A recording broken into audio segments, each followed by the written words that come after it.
Hello viewers, I doctor S B K Lal welcome you all in my YouTube channel. मेरे YouTube channel में आपका बहुत बहुत स्वागत है। अगर आप इस चैनल पर नए हैं तो चैनल को लाइक, शेयर और सब्सक्राइब करें।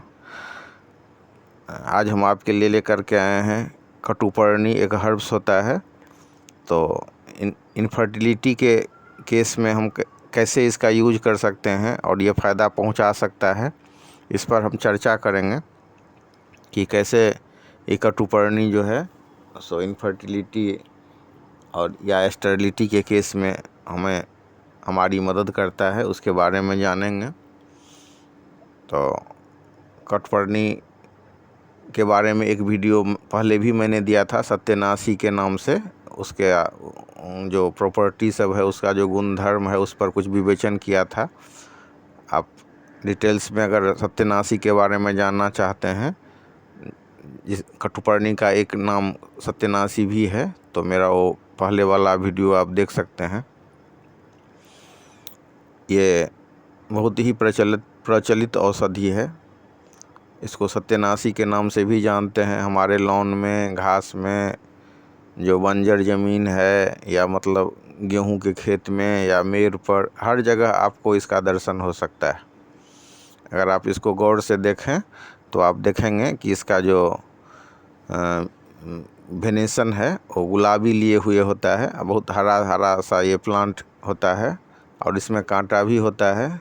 इसको ज़मीन से उखाड़ते समय या मतलब उसके जड़ को ज़मीन से निकालते समय ये उंगली को भी छेदित कर सकता है ये प्लांट। तो जब ये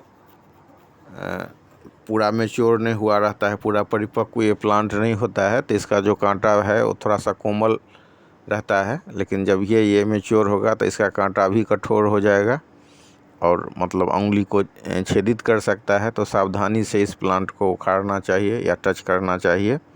इसमें बहुत खूबसूरत सा पीला पीला फूल लगा रहता है और इसका जो बीज है वो थोड़ा सा विषैला प्रभाव लिए हुए होता है। और आप देख सकते हैं कि इसका जड़, तना, पत्ती सारा गुणकारी है। इसका दूध, तो जो अलग अलग आप देखेंगे कि स्नोफिल हो या सर्दी खांसी हो या नपुंसकता हो या स्किन प्रॉब्लम हो या डाइजेशन सिस्टम हो, सारे चीज़ों में सारे जो ये तकलीफ़ें हैं इससे दूर हो जाती है।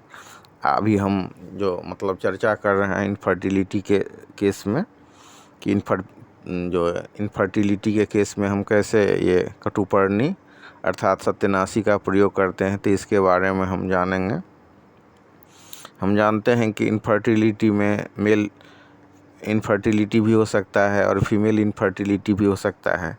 अगर मतलब मेल फर्टिलिटी की बात करें तो उसका जो रिस्पॉन्सिबल फैक्टर हो सकता है वो हो सकता है ऑर्काइटिस, वेरिकोसील या हाइड्रोसील या प्रोस्टेटाइटिस या मतलब कुछ लाइफ स्टाइल जो डिजीज है वो उसको अफेक्ट कर सकता है, या फिर मतलब जो गनेरिया सुजाक जैसी जो बीमारी सब जो सेक्सुअली ट्रांसमिटेड डिजीज सब होता है वो रिस्पॉन्सिबल हो सकता है इसके लिए। तो ये सब प्रोमिनेंट काउज है। ये काउज दोनों ही मेल और फीमेल दोनों को ही अफेक्ट कर सकता है।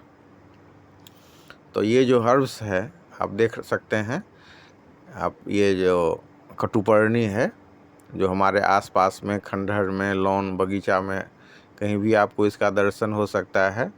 तो इसकी ख़ास बात है कि मतलब जो गनेरियल जो सिम्टम्स है या सेक्सुअली ट्रांसमिटेड डिजीज है उसमें भी इसका बहुत अच्छा फ़ायदा है। तो इसके कारण आप देखेंगे कि कहीं ना कहीं जब मेल फर्टिलिटी की बात हम पहले चर्चा कर लेते हैं, तो उस केस में आप देखेंगे कि स्पर्म का काउंट कम हो गया है या मोटिलिटी कम है या उसका चलना ठीक से नहीं है या डिफेक्ट्स उत्पन्न हो गया है। तो डिफेक्ट्स का कारण क्या होता है? डिफेक्ट्स का एक कारण मतलब गनेरिया, सुजाक या सिफिलिस हो सकता है।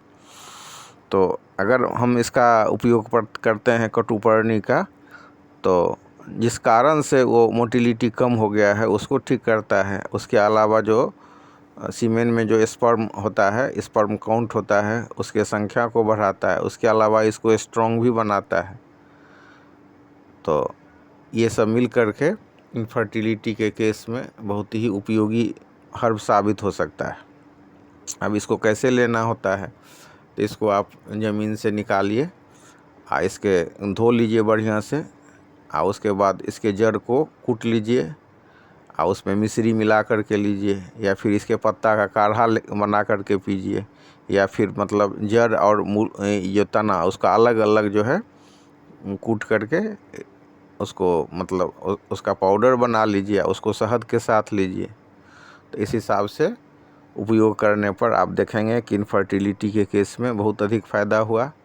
और मेरे विचार में मेल और फीमेल इनफर्टिलिटी दोनों में ये बहुत कारगर है। तो जब कभी आप बच्चा के लिए प्लानिंग कर रहे हों या मतलब सफ़र कर रहे हों, तो इस हर्ब्स को भी आजमाना चाहिए, क्योंकि इसका बहुत ही व्यापक मतलब प्रभाव है हमारे वाइटल फोर्स को एक्टिवेट करने में, हमारे इम्यूनिटी सिस्टम को बढ़ाने में, हमारे डाइजेशन सिस्टम को ठीक करने में, हमारे वाइट ब्लड कार्पल्स को ठीक करने में। और इस हिसाब से आप देख सकते हैं, इसको ले सकते हैं।